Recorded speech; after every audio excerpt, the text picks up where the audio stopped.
Hi,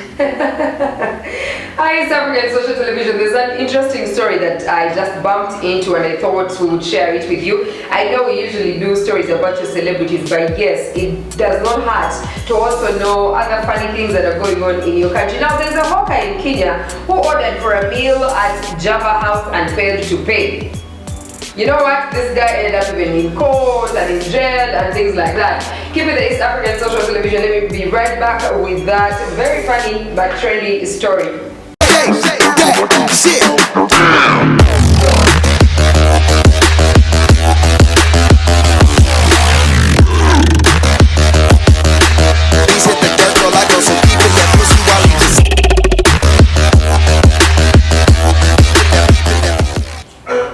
Thank you so much for sticking around. My name is Juliana. Now, a hawker in Nairobi identified as Ambatsia Masinga Michael on Tuesday afternoon checked out of the courtroom after he pleaded guilty of making an order to a meal which he could not afford at an expensive restaurant known as Java House. Java House is actually East African. It's a bit like it's international. It's in Kenya, even in Uganda there is a Java House at Forest Mall and a village more in Bugolobi, and I'm sure there's also a Java House somewhere in Tanzania. Now, during the time Masinga was released, Chief Magistrate Mr. Andai Francis made a funny statement by saying that the suspect was yearning to eat such an expensive meal from an expensive restaurant before he dies, even if he could not afford the price of the meal. The Chief Magistrate assumed that the court was the Chief Magistrate said these things while the court was in session, and of course they all blew up in laughter. Now, the court learned that on Monday, the 16th day of December, the hawker moved into Java restaurant on Kimathi Street and confidently made an order for chips, chicken and a glass of juice, but later was unable to clear a bill of 1,310 Kenyan shillings. That is around 45,000 Ugandan shillings, or let's say 46.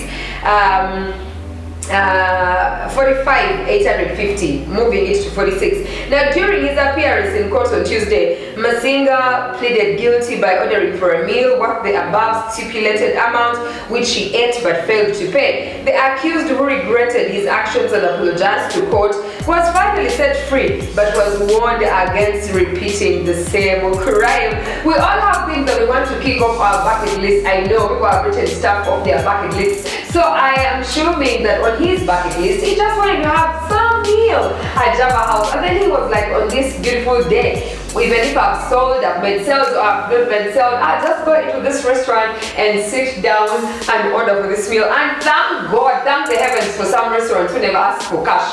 Others are very, very, let me say, strict. You cannot order before cash. It's order with cash. But this particular one, I think they didn't even judge. You know, at times you cannot even judge people by just looking at them.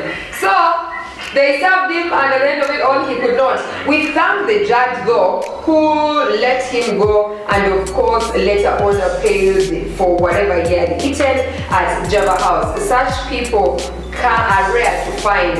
So thank you so much, Judge, for the empathy and the compassion. You're a very good-hearted person. For us from the East African Social Television, we are saying asante on actually his behalf. You can also go ahead and leave that message for this judge. And if you're new to the channel, make sure you do subscribe and tap the notification bell for all stories about your celebrities and whatever is trending in your area. My name is Juliana. Shit.